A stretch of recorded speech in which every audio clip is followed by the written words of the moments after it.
Matt from New Hampshire is our next caller. We're calling you, Matt. When you get on, ignore the stream. Pay attention to Skype. Okay, we're connected. Matt, are you there? Yes, I am. How you doing? Good. How are you? Good. I just have a quick question about actually Matthew 6, 1 through 6. Matt, you know the passage I'm talking about? Yeah, it's right in the middle of the Sermon on the Mount.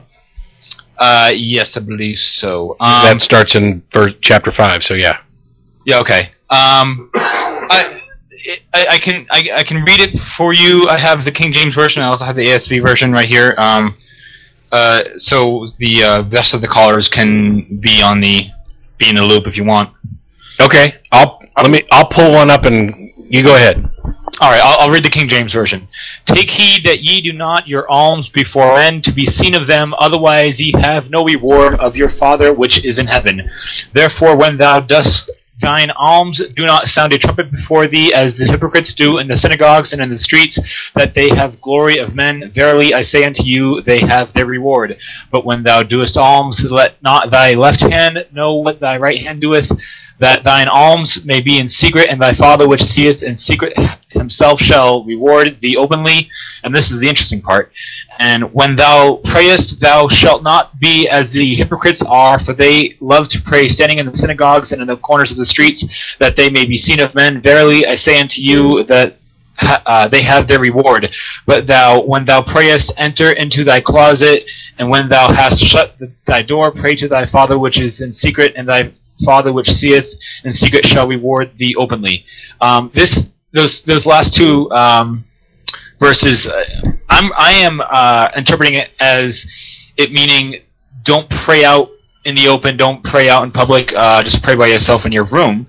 However, I read these 6 verses to my Catholic friend, very best friend, and he pointed out that they said in the 5th verse it says that they be seen of men, and he said that means that that it's don't pray out in the open just to pray out in the open so others can see you. It's okay to pray out in the open, but don't pray out in the open just so that others see you praying out in the open. So you still got your Bible open? I'm on Bible Gateway, but okay. Well, go back a chapter to Matthew 5 and look at verse 16.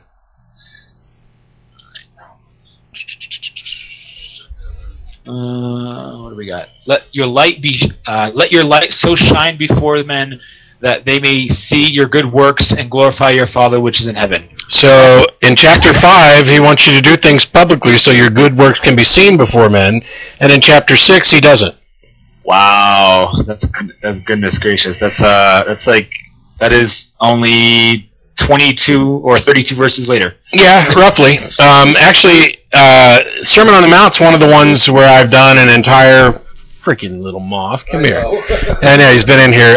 They come in the bird food. Anyway, Sermon on the Mount's one of the ones where I've done an entire verse by verse, pretty much deconstruction, because this, no matter what, you can find many of the most liberal, moderate, non-literalist Christians, and they will cite the Sermon on the Mount as the most beautiful and poignant thing anybody's ever said. It doesn't matter if they think that Jesus was divine, or just a holy man, or just a wise man, or whatever. They still think that it's one of the greatest things ever written.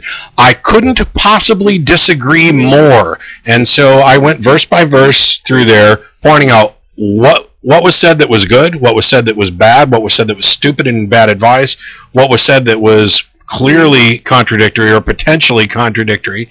If you go to wiki.ironchariots.org, that's the counter-apologetics wiki that Russell and I run, and do a search for Sermon on the Mount, you'll find that. Everything in there. As a matter of fact, that's what I opened up.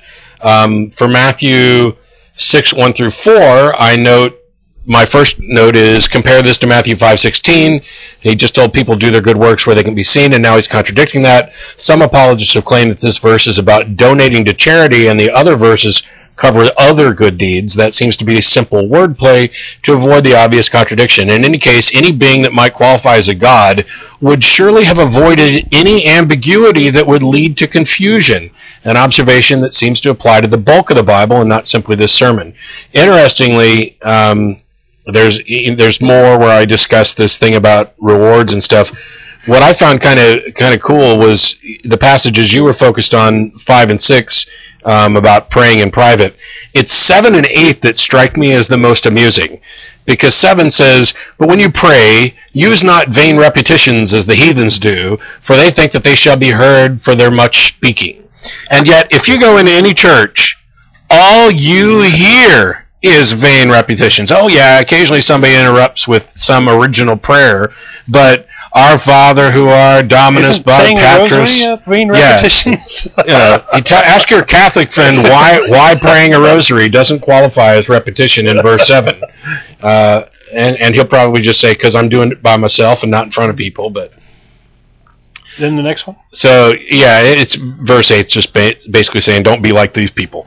By the way, the particular irony here is that verse 7 has this "don't pray repetitious prayers," and in verse 9 is when Jesus teaches them the repetitious prayer that they all repeat over and over: "Our Father who art in heaven, hallowed be thy name." I mean, you couldn't write a more stupidly ironic speech if you wanted to.